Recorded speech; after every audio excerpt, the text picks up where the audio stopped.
자, 여러분 안녕하세요. 우리가 이제 그 질문을 한 게 좀 있어요. Q&A로. 그래서 잠깐, 그거부터 잠깐 그 보완 설명해 드릴게요. 여러분들이 보통 우리, Q&A를 올리는 경우가 있어요. 근데 이제 그 현재 온라인 수업 들으신 분도 있고 오프라인 수업 들으신 분이 있는데 그 질문한 거 잠깐 요점만 좀 말씀드리면 우리가 이제 적산, 이 물량 산출하는 데 있어서 제가 지난번 타일 크기를 얘기했어요. 타일. 타일을 얘기하면서 뭐라고 했냐면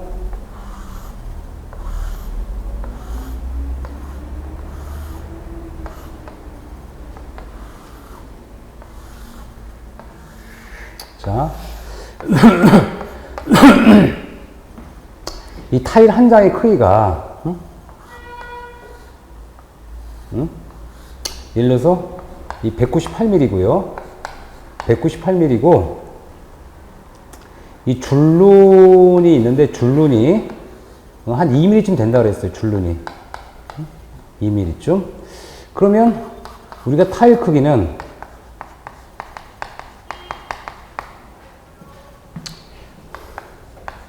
이 198 곱하기 198이고요. 그 다음에 줄눈이 2mm예요. 그쵸? 2mm.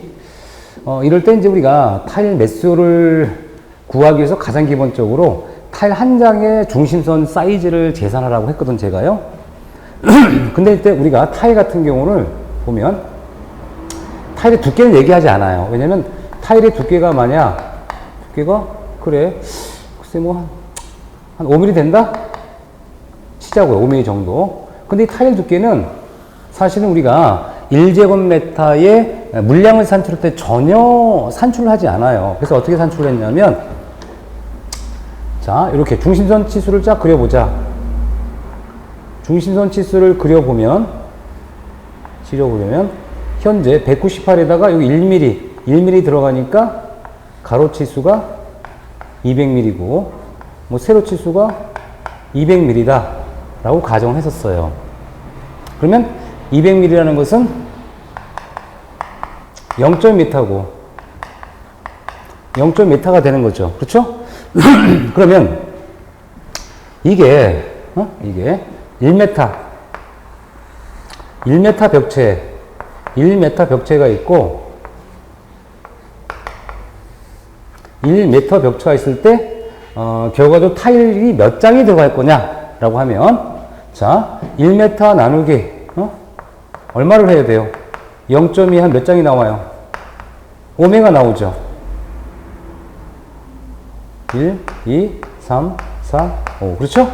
다시, 1m가 있어. 그럼 1m 나누기 0.2m 하면 5매가 나오죠. 1, 2, 3, 4, 5. 그러니까 결과적으로 5 곱하기 5는 몇 개가 돼요? 다 계산하면 25배가 어디에? 1제곱미터의 타일 매수다라고 제가 말씀을 드렸었어요. 자, 그렇다면 우리가 1제곱미터의 타일 매수가 산출되는 그 과정은 어떻게 했을까요? 1, 그쵸? 나누기 가로치수 곱하기 1 나누기 세로치수 이렇게 구했죠? 그래서 두께라는 게 들어갔어요? 안 들어갔어요? 안 들어갔죠. 안 들어갔죠. 그런데 우리가 질문하신 요지는 뭐였냐? 제가 이제 이건 타일이고 벽돌을 얘기했어요. 이 벽돌 사이즈가 얼마냐? 그러면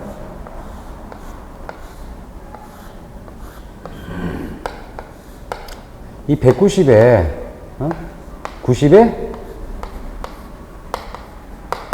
높이가 57이에요. 그럼 일단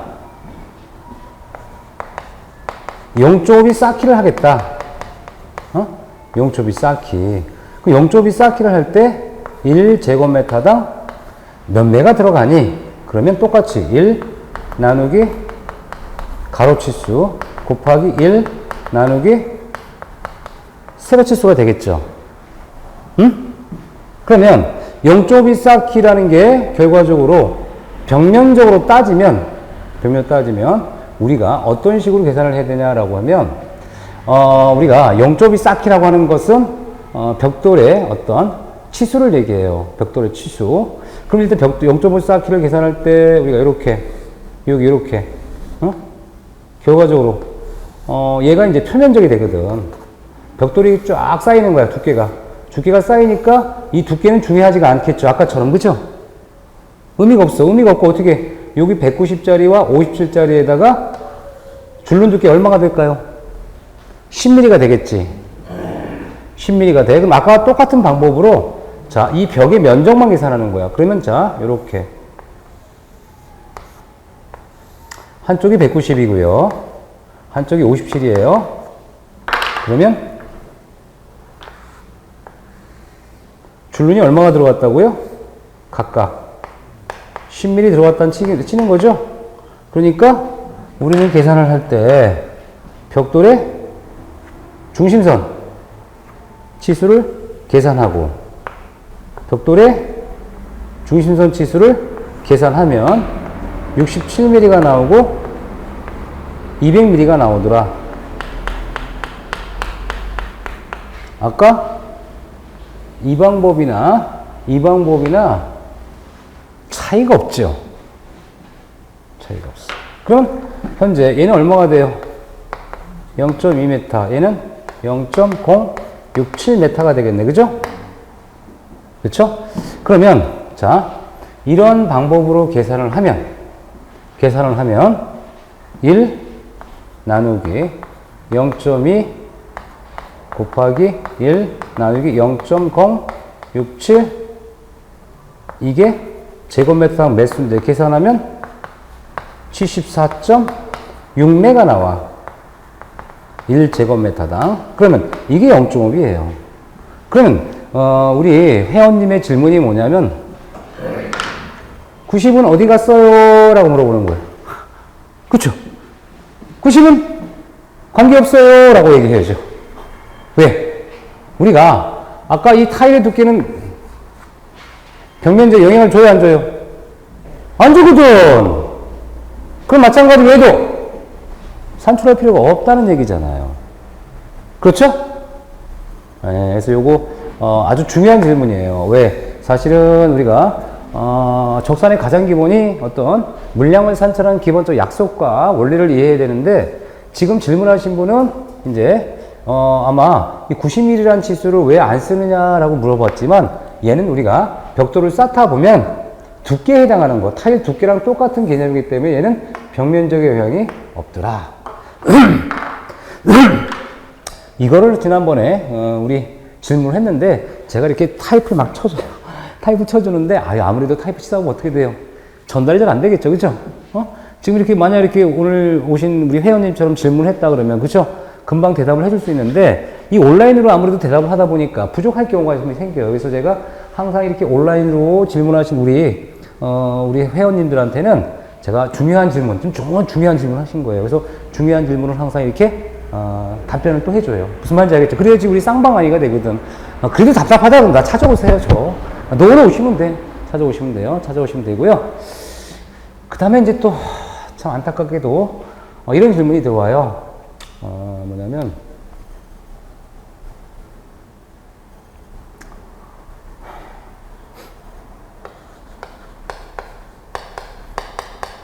2015년 교재를 지참하고 계셔요.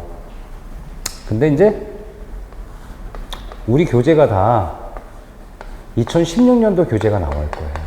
근데 사실은 그래 이제 이 올드한 교재 같은 경우라고 해도 1년밖에 차이가 안 나잖아요. 그래서 사실은 옛날 교재 애착이 가요. 왜? 공부를 열심히 하신 분일수록 애착이 가요. 사실 공부를 안 하신 분들은 옛날 교재 애착도 안 갑니다. 근데 공부를 정말 열심히 하셔서 이 교재 안에 별표도 있고 나름대로 자기 나름대로 어떤 이 정성이 깃들어 있기 때문에 이 교재 좋은 거예요. 그러면 좋은 훌륭한 겁니다. 근데 내년 이 시설개론뿐만이 아닌 것 같아요. 그 질문하신 우리 회원님은 내년 사실 교재가 조금씩 추가가 되기도 하고요. 뭐 수정이 되기도 하고 때에 따른 불필요한 건 삭제가 되기도 해요. 왜냐면 시험이라는 건 추세가 있어요. 그 다음에 기준이 있고 그 다음에 똑같은 이 교재 같지만 시험에 우리가 필요로 하는 내용들을 항상 교수님들이 아주 조금씩 이렇게 건드려 주기 때문에 2016 교재가 힘들다라고 할 때 어쩔 수 없어.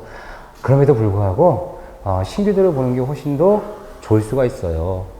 그래서 현재 물론 안타깝긴 하지만 신규들을 보면서 또 문제도 비슷해요. 왜냐면 어차피 기출문제라는 게 어디 안 가거든요. 10년 전 기출문제가 예를 들어서 10년 지나면 또 달라지나요?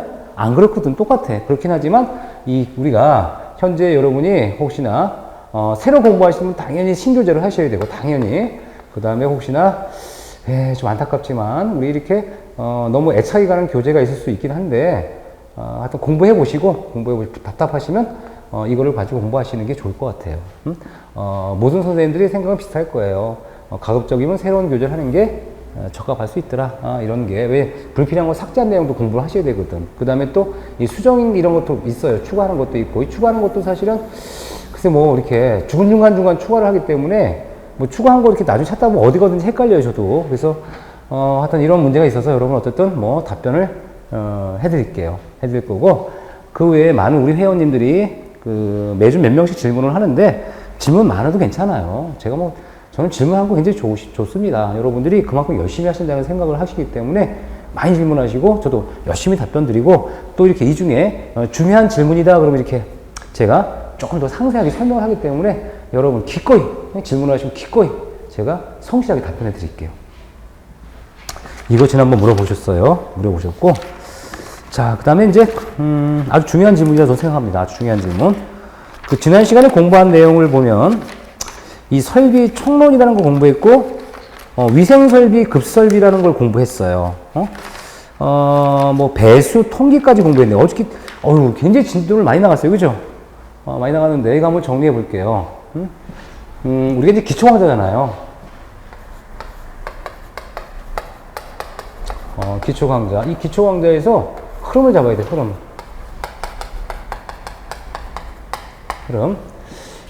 자, 그러면 이제 기초강좌에 가장 먼저 우리, 총론이라는 걸 공부했습니다. 총론. 그 다음에 지난주에 진도를 좀 많이 나간 게, 우리 그 회원님 중에 또 이쪽 전공하신 분이 오셔가지고요. 이 진도를 빨리 나갔어. 너무너무 잘 알아들어. 그러니까 여러분들이 혹시나, 전 이런 말씀을 많이 해요. 여러분 그 강의 오프라인 또 참석 많이 해주셔야 돼요. 왜냐면 이렇게 강의를 이렇게 들으면서 약간 눈빛이 흐려진다든가 불편하다 그러면 이거 우리 회원님이 잘 못 들으셨구나. 다시 한번 설명도 해야 되는데 지난주에 오신 분들은 다 너무 훌륭하신 분들이 오셔가지고 제가 그냥 거침없이 강의를 했어요. 거침없이. 그래서 뭐 총론 다시 한번 말씀드리면 이 총론에서 가장 중요한 게 바로 물이에요. 물입니다. 물. 보통 우리 현장 나가면 그래요. 설비 전공자 들어가면 이 파이프 지나간다 그래요. 건축이다 그러면 쭉쟁이라 그러고 뭐 전기다 그러면 빨래줄 이렇게 농담으로 그래요. 근데 일단 이 물이 왜 중요하냐? 이 설비는 파이프거든. 근데 이 물을 많이 이용해. 물을 이용해서 보세요. 물을 이용해서 그쵸? 깨끗한 물을 처리하면 급수가 되죠. 그쵸? 이 깨끗한 물이 좀 오염되면 어떻게 해야 돼요? 버리는 게 배수. 이건 물이잖아요. 물. 그 다음에 이 급수를 해서 뭐를 해요? 뜨거운 물을 끓이면 급탕이 되잖아요. 그 다음에 뜨거운 물을 끓여서 우리가 실내에 따뜻하게 하면 뭐가 돼요? 난방이 되거든요. 그러니까 우리가 물에 대한 성질을 이해하는 건 아주 중요하고요. 물에 대한 어떤 비중, 물에 대한 어떤 우리 부피에 대한 팽창 이런 것도 이해할 수가 있습니다. 그러면 물은 비중이 얼마죠? 1이죠. 1. 비중 1입니다. 비중 1. 비중 1이라는 의미는 뭐냐? 1m, 높이가 1m죠? 그럼 이걸 뭐로 표현하냐면 1m 세제곱이라고 그래요. 1m 세제곱이면 몇 톤이 되나요? 1톤이 되죠? 1000kg이 돼요. 1000kg이. 자, 그 다음에 물이 있어요. 물 중에 가장 농축된 물, 가장 액기스물은 몇 도가 되는 거죠? 액기스물. 가장 부피가 작은 물 있잖아요. 그렇지. 4도씨죠. 4도씨. 4도씨 물을 보통 이 100도씨까지 가려면 약 4.3% 최적 팽창하죠. 최적이 팽창해요, 최적이. 예. 이 100도의 물이 100도의 증기가 되면 약 1700배 최적이 증가하고요. 그 다음에 4도씨 물을 0도씨에서 0도씨 얼음으로 만들면 몇 %야? 이 9% 최적 팽창하거든요. 그게 뭔 얘기냐면 물은 상태 변화, 물은 온도 변화에 따라 이렇게 최적이 변하더라는 사실 이해하셔야 되고요. 이해하셔야 되고, 그 다음에 물의 압력이라고 있어요. 물의 압력. 물의 압력 중요하죠. 물의 압력. 카메라 잠깐만. 야, 이거 답답하다. 자, 그래서 우리가 이 물의 압력이라는 게 중요한데, 물의 압력. 물은 높이와 관계가 돼요. 이 높이와 관계가 돼서 우리는 뭐라고 하냐면 수두압이라고 하는 거죠. 수두압. 수두압. 그럼 수두압이라는 것을 이렇게 높이로 표현을 해요. 그래서 H미터다. 물기둥의 높이가 H미터다. 그러면 수두압은 H미터 아쿠아 또는 AQ만 표현을 해요. 아쿠아. 아쿠아라는 게 물이란 뜻이니까 수두압. 그럼 이게 물기둥의 압력이에요. 물기둥의 압력인데 얘가 누르는 힘이 있겠지. 누르는 힘이 있으니까 이 누르는 힘을 단위 제곱센치당 몇 킬로그램이냐 표현할 수도 있고요. 몇 뉴턴 퍼 미리미리 자승이라고 해서 1미리미리 자승에서 몇 뉴턴이냐. 이건 단위가 이 메가파스칼이라고 하는 단위와 같아요. 이럴 때 메가파스칼. 파스칼의 10의 육순이라는 뜻이에요. 메가. 이 메가파스칼은 파스칼의 10의 육순이라는 의미입니다. 이렇게 해서 이제 우리가 압력 수도가 나타나. 압력 수도가. 그렇다면 여기다가 우리가 수두압에 대한 이 환산 개념을 꼭 말씀드렸어요. 왜? 간혹 계산 문제를 보면 이 환산 문제가 나오기 때문에 H 메타 아쿠아라고 하는 표현을 H 그대로 쓰고 단위 환산하고 제곱센치 H에다가 단위 환산하고 메가파스칼 할 때 얼마가 들어가는지 중요하겠죠. 얼마가 들어가야 될까요? 얘는 그렇죠. 요거는 반드시 기억하세요 라고 말씀드리고 싶어요. 기억해야 돼요. 암기를 해야 되는 거예요. 이거는 암기. 그쵸? 암기해야 돼요. 암기. 약속된 정의니까 암기를 하는 겁니다. 그런데 이 물의 수도압이 항상 같아야 되는데 이렇게 또는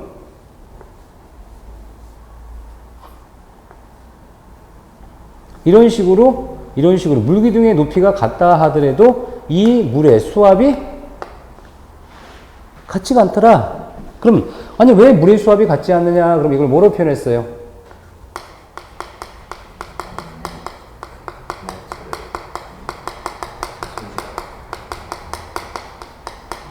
관내 마찰 손실수도로 표현했다는 얘기죠. 그러면 이 관내 마찰 손실수도가 뭔데 우리가 물의 압력이 바뀌느냐? 그러면 배관 내의 마찰로 인해서 그 수도가 압력이에요.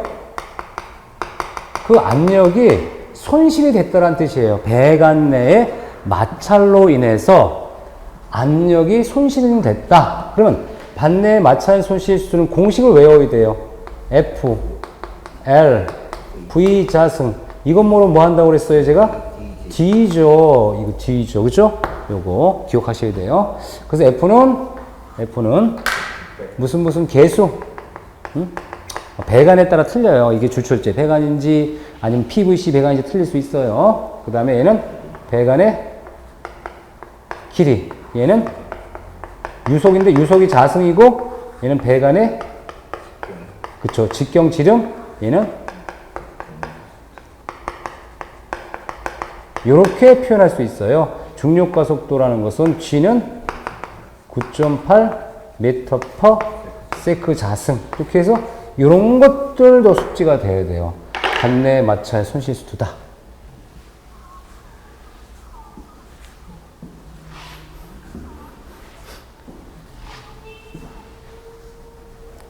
자, 그 다음에 우리가 이제 우리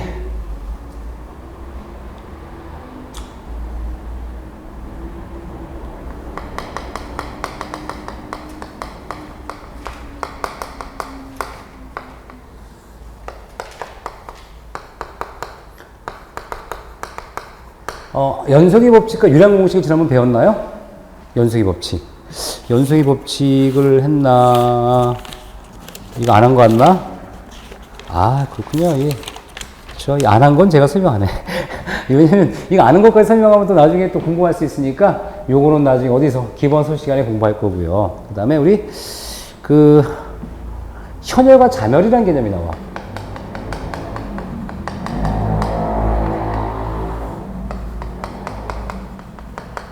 그러면 이 현열과 자멸이라는 개념은 이렇게 열을 가해 열 열량 에너지를 가하는데 여기다 이렇게 수은주를 놓으면 그쵸? 수은주 눈금이 변해야 돼요. 그쵸? 변해야 돼. 그래서 우리가 이렇게 수은주 눈금이 변한다는 얘기 뭐예요? 열을 가했더니 뭐가 생겼다? 온도가 변화했다. 그러나 상태는 불변이다. 이게 현열이에요. 그러니까 이 현열이라는 것은 우리가 온도계 표시가 눈에 보인다는 뜻이에요. 그러면 자멸이 뭐냐? 자멸은 열량을 가했는데 온도는 변화하지 않았더라. 그러나 상태가 변화가 되면 이는 자멸이라 그래요. 그러면 우리가 다 더한 열량, 전열량이라죠? 내가 에너지를 가한 이 전열량은 무엇과 뭘 더해야 돼요? 그렇죠. 현열량과 자멸량을 더해야 되고, 현열량과 자멸량을 다 더하면 우리는 뭐라고 표현했죠? 그렇죠. 엔탈피로 표현했다는 거예요. 이거 아셔야 돼요. 엔탈피. 그러면 이때 우리가 간혹 현열비라고 표현합니다. 현열비 뭐라고 그랬어요? 현열비는 전열 엔탈피 분의 그쵸. 이렇게 해서 현열비라는 개념이 나오더라. 이거 지난번에 공부했던 거고요. 그 다음에 이제 우리가 전열 이론의 원리를 공부했어요.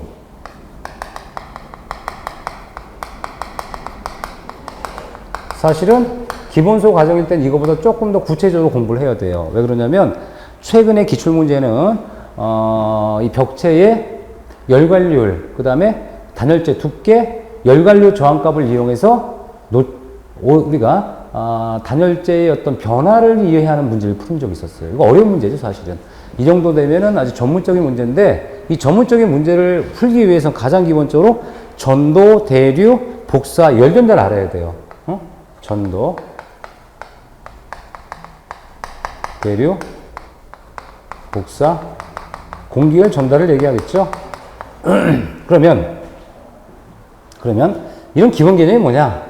이 전도라는 것은 어떤 물질 내에서 그렇죠? 물질 내로 이동하는 어디서 어디까지 이동하는 거예요? 고온에서 물질을 이용해서 저온을 이동하는 거. 어떤 물질에 열을 가하면 그 고온이 저온으로 이동하겠죠. 그럼 열이 물질 내에 이동하는 그 현상을 열 전도라 그래요. 그 다음에 이 대류와 복사의 근본적 차이가 생긴다 그랬어요. 매체야, 매체. 매체가 필수로 필요해. 내가 열을 전해주는데 매체를 통해서 열을 갖다 줘야 돼. 그러면 대류고요. 매체가 필요 없이 열을 갖다 줄 수 있다? 복사를 얘기해요. 그래서 우리가 저기 멀리 태양열이 지구에 따뜻한 열을 주는 것 무슨 열이라고 그랬어요? 그렇죠. 복사열이라고 했어요. 복사열. 그래서 이 복사라는 것은 그래 태양열 같은 것도 복사를 하는구나. 그 다음에 열이 전달이라는 것은 우리 유체와 이 고체 간에 열을 교환합니다. 이런 걸 열 전달이라 그래. 그러면 일단 이 전열 이론의 원리를 어떻게 우리가 나중에 공부할 거냐면 기본소 시간에 공부하는 거예요. 나중에 이렇게 이렇게 이 벽체가 있어요. 벽체가 있고 이런데 이 단열재가 있어요. 단열재가 있고 여기에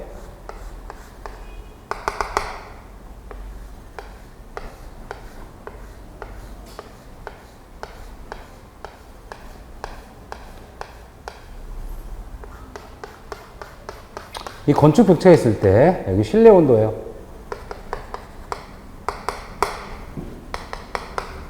실내 온도야. 그럼 이때 내외를 관통하는 열량이 필요하겠죠. 내외를 관량할 수 열량이 있어. 그래서 현재 겨울철이야. 예를 들어서 겨울철이다 그러면 실내 온도가 높아. 그래서 온도계 이렇게 갖다 대고 수온주가 높네. 여기. 그 다음에 이 공기와 이 벽체가 열을 교환하죠. 이거 뭐라 그래?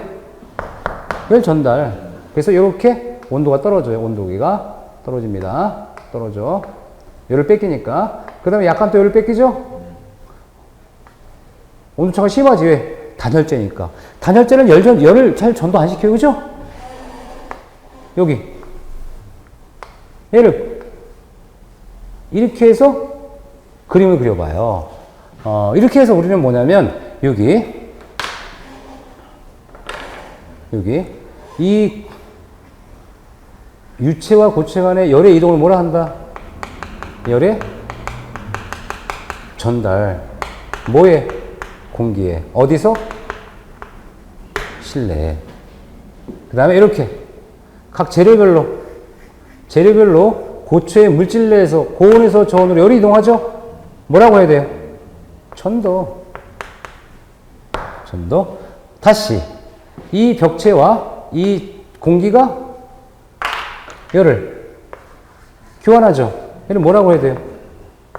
밖에 있으니까 실내 공기 열의 전달이라고 그래요. 그럼 다시 얘기해서 여기 전달과 전도와 전달을 통해서 열이 이렇게 관통했죠.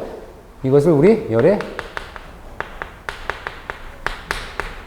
관류라고 하겠죠. 그러면 이렇게 열의 관류에 관한 일반적인 내용과 관련된 공식은 기본서 시간에 공부하는 겁니다. 그럼 이거를 알기 위해서는 기본적으로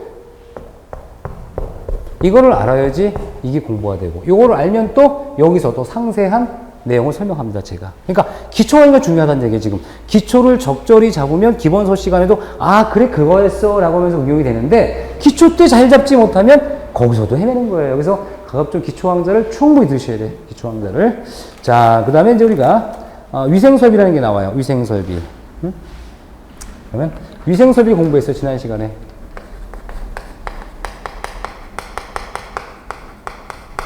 대표적으로 이제 우리 물을 뭐 정수하는 과정이 있었죠. 물을 모아서 채수 내비두면 가라앉아 침전, 그 다음에 에어레이션 폭기, 그 다음에 우리가 여과를 하고 침전하니까 여과를 구분하고 여과를 하고 소독을 하고 보내주더라, 이거죠. 공부한 거잖아. 채수하고 침전하고 폭기하고 여과하고 살균하고 급수, 이거 얘기하는 거잖아, 그죠? 이거 얘기했고, 그 다음에 우리가 물의 경도, 탄산칼슘 기억나죠? 탄산칼슘 양이 너무 작으니까 얼마다? ppm 뭐라 그랬어요? 단위가 100만 분의 1 단위를 얘기하더라 라고 해서 우리가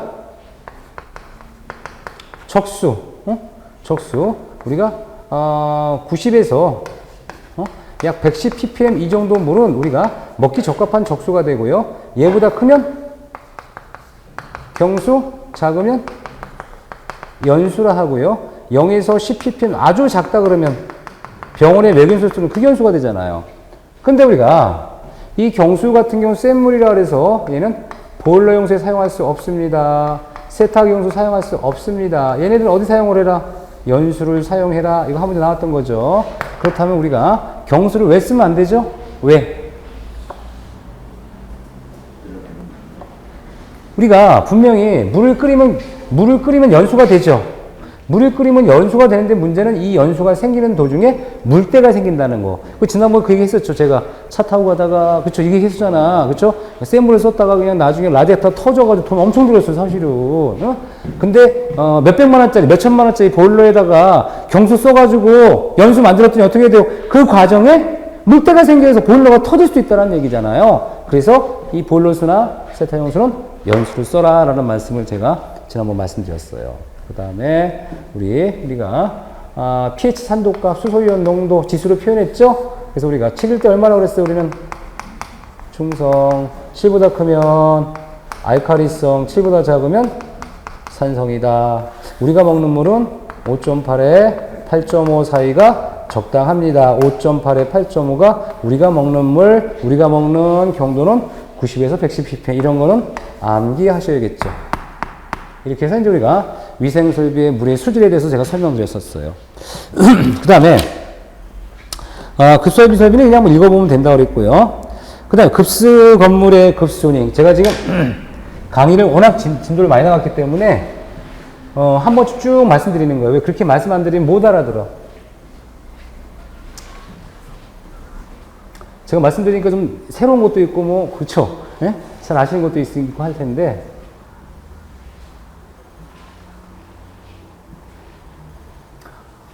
지난주에 강의 진짜 많이 했네, 그죠? 우리 그 회원님이 너무 스마트하신 분이 오셔가지고 제가 강의도 너무 많이 나갔어요. 왜냐면 이제 워낙 그쪽 전공하신 분이 오셨다 그래가지고 제가 진도를 좀 빨리 나갔는데, 자, 우리가 그럼 고층 건물의 조닝, 조닝이 나오는데, 자, 우리 조닝.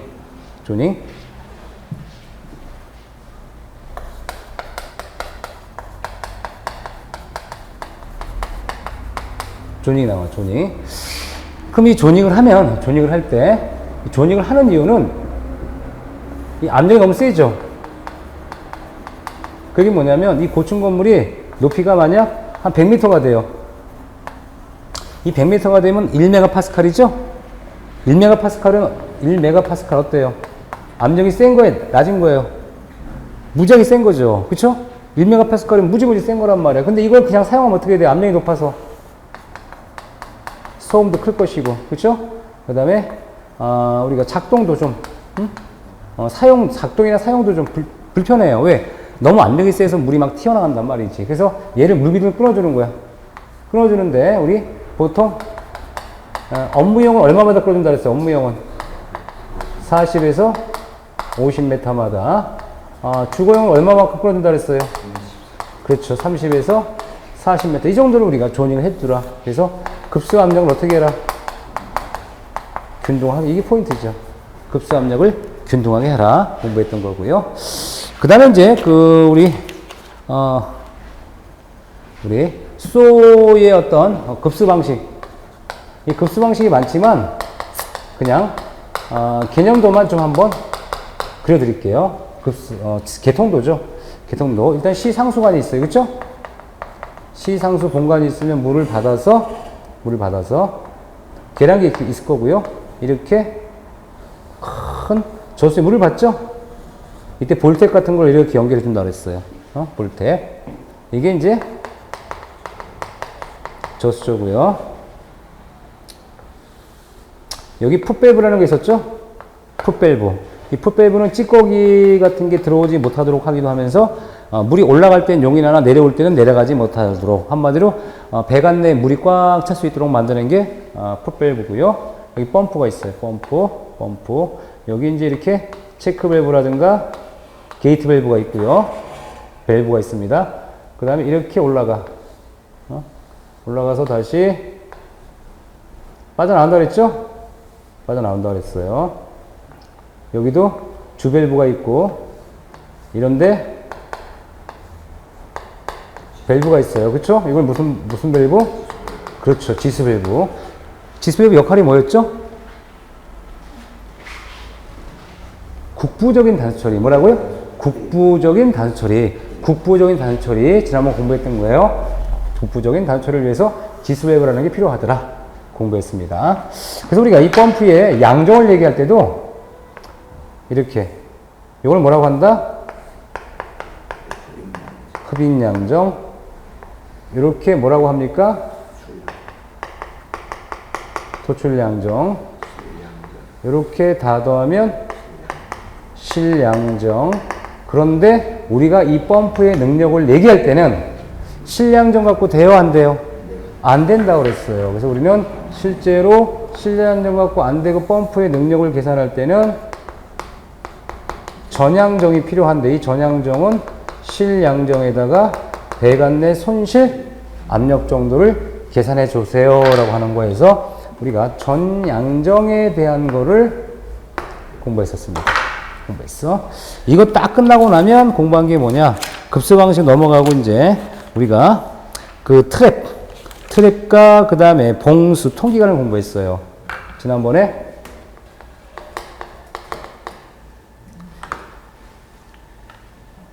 자, 기본 개념 보면 수도꼭지를 딱 할 때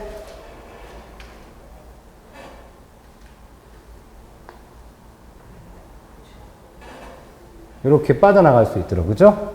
자, 우리가 이렇게 수도꼭지 틀면 얘는 급수가 되고 더러운 걸 이렇게 빠져나가야 되는데 이렇게 항상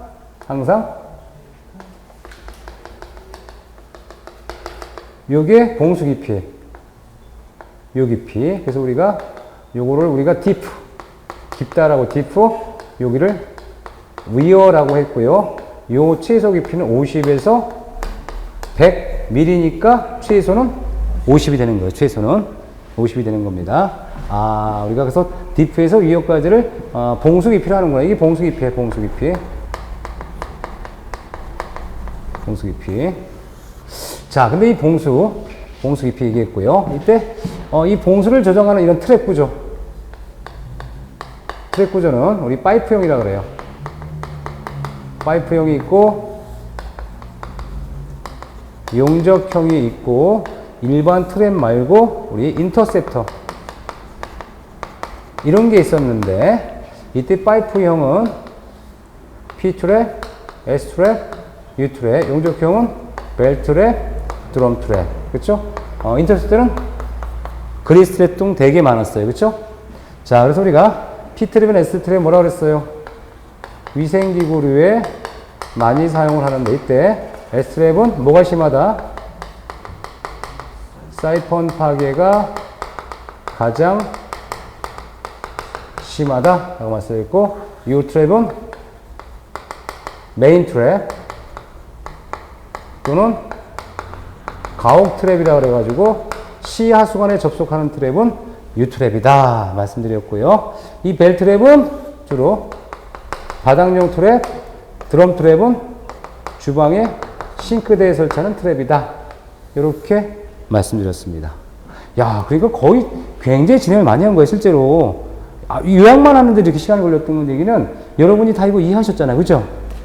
그 다음에 이제 우리가 그 트랩 종류가 딱 끝나면 이제 우리 봉수 파괴 원인이 나와. 봉수 파괴. 그러면 이 봉수 파괴 원인을 해가지고 여러 가지 나오죠? 뭐 증발도 있을 것이고, 그 다음에 이 모세관 현상이라든가, 관성력이라든가, 사이폰이라든가, 또는 역사이폰을 공부했고요. 이때 요렇게, 이거 아니죠? 요렇게, 사이폰이나 역사이폰 현상은 이 압력작용이기 때문에 이거를 해소하기 위해서는 뭐가 필요하다?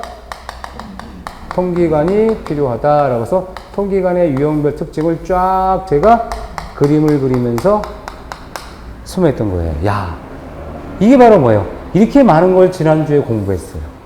지난주에. 그럼 여기서 퀴즈 하나 한번 낼게요. 통기의 종류 중에, 자, 우리가,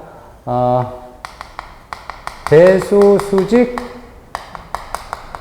주관을 연장하여, 지상에 개구시키는 통기가 있습니다. 무슨 통기일까요, 이게요?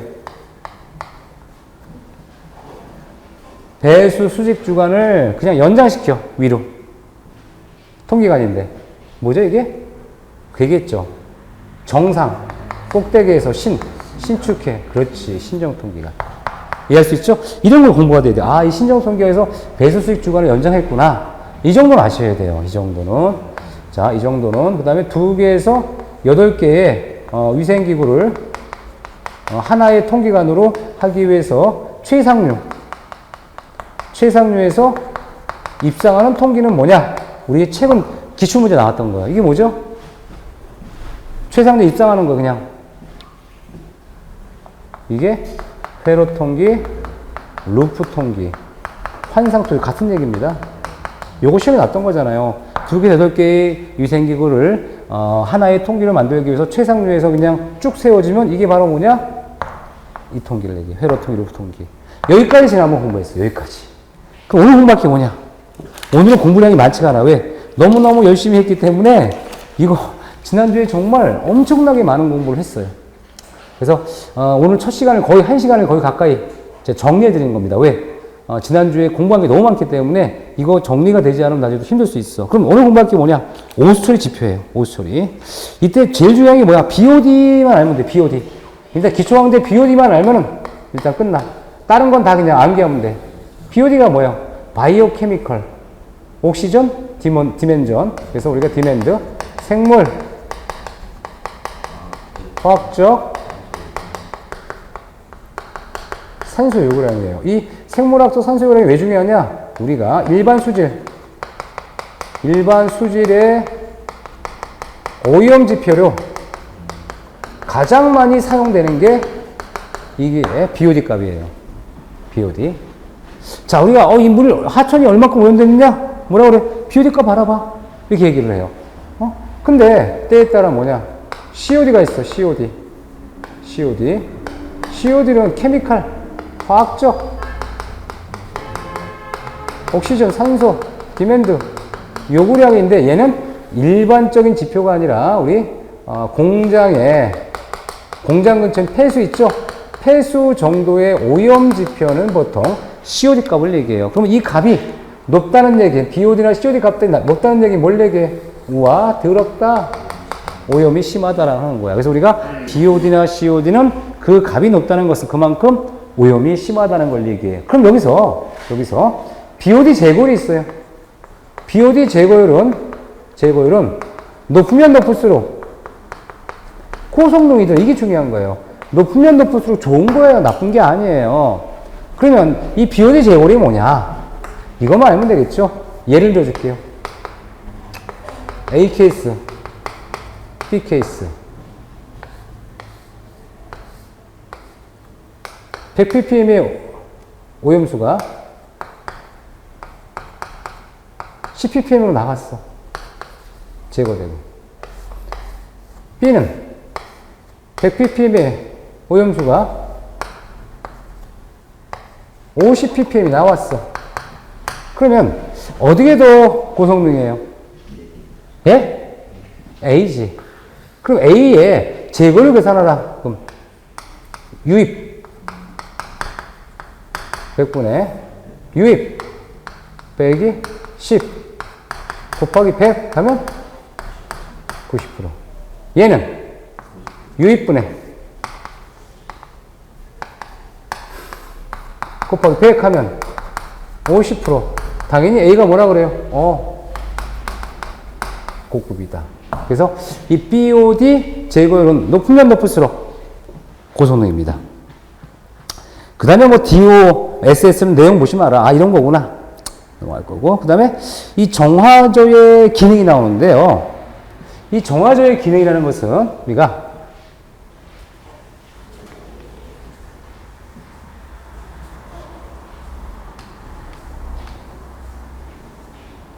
유형 분류할 수 있어요. 유형 분류.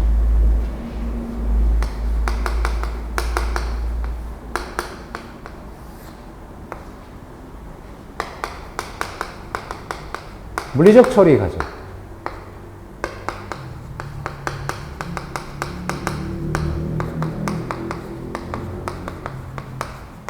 이렇게 구분합니다. 물리적 처리 과정이라는 것은 보통 전 처리 과정이다. 미리 처리 과정. 어떤 스크리닝을 둬서 이 스크리닝보다 큰 것들은 미리 잡아내라. 이런 뜻입니다. 여과는 매개층을 경유하는 거예요. 예를 들어서 모래라든가 잡석, 쇠석 이런 걸 경유하게 되면 걸러지겠죠? 이게 여과야, 여과. 부상, 물보다 가벼운 것도 심전, 물보다 무거워 가라앉아요. 화, 응직, 중화, 소독은 살균 같아요. 화학적인 어떤 반응을 통해서 정화시키는 걸 우리가 화학적 처리 과정, 응집, 중화, 소독 이렇게 얘기를 합니다. 생물화학 처리 과정 크게 두 가지. 생물 처리 과정은 우리가 현기성 처리 과정과 이 호기성 처리 과정이 있어요. 그 현기라는 건 뭘 얘기할까? 현기. 산소를 너무너무 시대하니까 얘네들은 밀폐를 해. 밀폐를. 공기, 산소 접촉을 차단하는 거고, 얘는 호기성. 나 공기 좋아. 그러니까 어떻게 돼요? 배기통 같은 거 설치해서 원활하게 산소를 공급해주는 게 호기성이에요. 근데 이 현기성 처리가 유명한 게 있어요. 우리 이머프 방식 아주 유명한 거. 다실력. 무슨 탱크형. 무슨 탱크. 이거 다 이것만 나오면 다 그냥 호기성이야. 그 외에는 나머지 다 무수하게 많은 호기성이 있어요. 왜 그러냐면 이 호기성이라는 것은 굉장히 빨라. 왜? 아니 이 미생물을 배양해서 우리가 소화를 시키는 건데 이 호기성은 굉장히 활발하기 때문에 빨리 처리가 돼요. 그러니까 굉장히 많은 방식이 있어. 굉장히 많은 방식이 개발되고 있고. 근데 현기성은 밀폐해가지고 삭히는 거예요. 밀폐하고 삭히니까 그 대표적인 방법이 냄새도 많이 나고 시간도 오래 걸려. 하여튼 비용은 저렴해. 왜?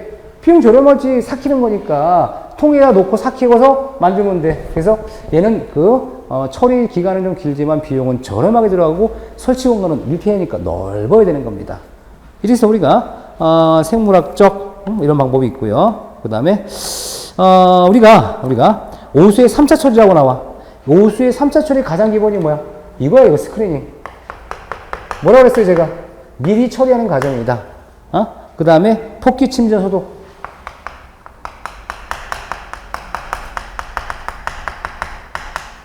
요런 과정을 거쳐요. 요런 과정. 이거 암기하면 돼, 이거는. 암기하십시오. 이거 시험 문제 2문제 나왔어. 2번. 2번. 그 다음에 분뇨식 정화조입니다. 식사하셨어요? 식사하셨죠? 예, 다행이에요. 지금 정화조 공부하고 있습니다.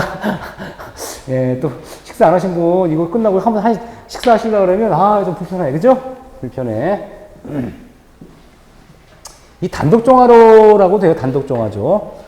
단독정화조로 하는데 이 분뇨식 정화조를 뭐냐면 단독정화조라고도 해요. 단독정화조.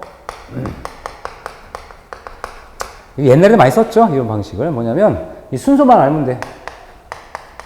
부, 여, 산, 소. 의미가 있어요. 얘는 부패야, 부패. 여가, 산화, 소도. 잘 보시면 부패는 뭐예요? 현기성이죠? 설치 공간 규모가 커요, 작아요? 커야겠지. 아까 뭐라 했어요? 현기성 처리는 시간이 오래 걸린다, 밀폐가 필요하다. 부패줄 얘기하는 거예요. 덩치가 커야 돼. 그 다음에 여과는 뭐예요? 물리적 처리죠, 물리. 이거야, 이거. 여과. 매개층을 지나야 돼. 매개층 지나니까 뭘 지나, 여기다가? 쇠석층을 지나. 그러면 똥을 싸면, 오래된 똥일수록 바닥에 있으니까 바닥부터 위로 올라갑니다. 여과가 되는 거야. 그 다음에 여기, 산소통 통해서 우리가 산소 공급해. 산화조입니다.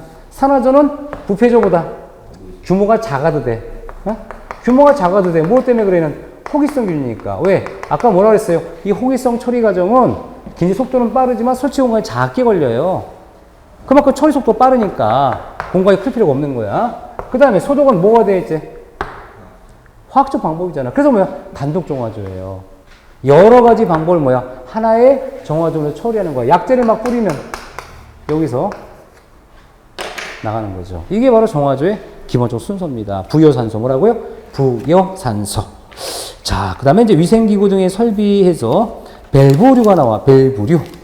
요 밸브류는요, 오늘 공부할 게 이제 밸브류와 중요한 공부예요. 여론 공급 설비라고 해서 여기 중요합니다. 여기 극탕, 난방, 에너지 절감을 위한 방식들 나오는데 이게 굉장히 중요해요. 그래서 잠깐 쉬었다가 설명하도록 할게요.